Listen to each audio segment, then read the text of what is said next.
साथीहरु फाइनली चाहिँ यो तरुल चाहिँ है हाम्रो सरजीले रोप्नु भएको के। तर यो सीमा के रे सगरखण्ड है यो चाहिँ कस्तो राम्रो भएको रहेछ साथीहरु। हेर्नु हाम्रो तरुल यस्तो राम्रो भएको छ। तर हाम्रो सरजीले चाहिँ ऊ माथि थियो त्यहाँसम्म रोपेको छ के। अनि साथीहरु अनि अस्ति नै हामीले चाहिँ बहिनी र हामी दुईजना मिलेर यहाँनिर है कोदो रोपेको थियो हैन। तर कोदो पनि है साथीहरु यस्तो राम्रो भएर रहेछ कि हेर्नु न। म 10-12 दिन उता काममा गएर आएको है। अहिले हाम्रो कोदो यस्तो राम्रो भएर रहेछ साथीहरु। हेर्नु न कोदोहरु पनि यति राम्रो भएको छ साथीहरु। यस्तो माया लाग्दो मेरो कोदो आएछ कि मलाई त यति माया लाग्यो नि यो कोदोहरु। हेर्नु न साथीहरु यस्तो राम्रो भएर आएको छ कि फाइनली साथीहरु हाम्रो कोदो पनि जस दुःख गरेको परिश्रम मेरो कहीँ पनि गएन। जस आइरहेछ आएर उयो भन्दै यस्तो राम्रो भएर आएछ कि साथीहरु कोदो पनि।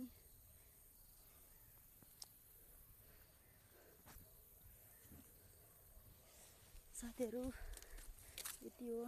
अब यहाँ मकै भाँचेर हामीलाई भारी पुगेन। अब माथि अर्को बारीमा गएर मकै भाँच्छौँ। त्यो पनि हजुरहरुलाई हामी देखाउने छौँ। अहिलेको लागि बाइ बाइ। साथीहरु आज हामी त मकै भाँच्न आएको छौँ। हिजो अस्ति त हामी उता के रे काममा गएको थियो है साँखुमा। आज चाहिँ हामी फाइनली हिजो बेलुका घरमा आयो। बेलुका घरमा आएर अनि आज चाहिँ साथीहरु बारीमा हेर्न आएको है। सबै मकैहरु पाके रहेछ। अनि आज बहिनी र हामी दुईजना चाहिँ मकै भाँच्न आएको। यो हाम्रो बारीमा मकैहरु सबै पाके रहेछ के साथीहरु। हेर्नु न यस्तो भिरमा छ के यी सबै मकैहरु यसरी पाके रहेछ कि साथीहरु।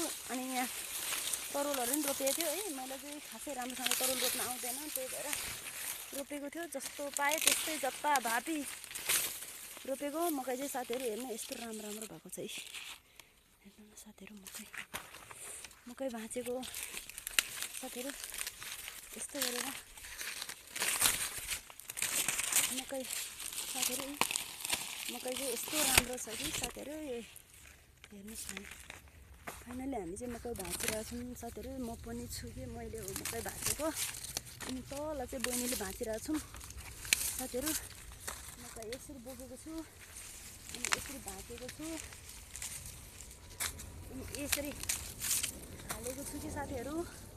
यस्तो जङ्गल छ हेर्नु न। मकैभित्र मैले सिलाम पनि रोपेको है साथीहरु। सिलाम पनि कस्तो राम्रो भएछ। अनि यहाँ सुटुनी पनि रोपेको थियो। सुटुनीहरु पनि राम्रो भएको रहेछ फाइनली साथीहरु। आफूले खानालाई हुन्छ कि भनेर गरेको हैन। तर जति नै हुँदो रहेछ कि हामीले गर्नु चाहिँ पर्छ। अल्छी चाहिँ मान्नु हुँदैन रहेछ कि साथीहरु। आफूले साथीहरु हेर्नु न आफूले जसरी कमाउँछ त्यसरी खान पाइँदो रहेछ कि साथीहरु। मैले चाहिँ यो यहाँनिर चाहिँ गाई बस्तुको मलहरु नहाल्दा पनि यस्तो राम्रो राम्रो मकैहरु हुँदो रहेछ कि साथीहरु है। तर देशी मलको मात्रै भर छ साथीहरु। यस्तो भिरमा छ कि यसरी हिँडिरहेको छौँ। बहिनीले त्यहाँनिर मकै भाँचिरहेछ हेर्नु साथीहरु। अलि ठुल्ठुलो घोगाहरू भाँच्छ है छिरो। त्यहाँनिर उसको त एक डोका हुन आँटिसक्यो साथीहरु। यहाँ तल छ ल साथीहरु। हामीले फाइनली मकै चाहिँ लिएर हैन यसरी राखेको छु। अघि नै काममा चाहिँ हामीले सबैमा राम्रोसँग भिडियो गर्न पाएन। के लाएर पनि यसरी राखेको छु। अघि नै लिएको मकै साथीहरु यसरी छ। खोस्टाहरु चाहिँ यतातिर फ्याँकेको छु साथीहरु। यो मकै हाम्रो बारीको मकै साथीहरु। Bye bye.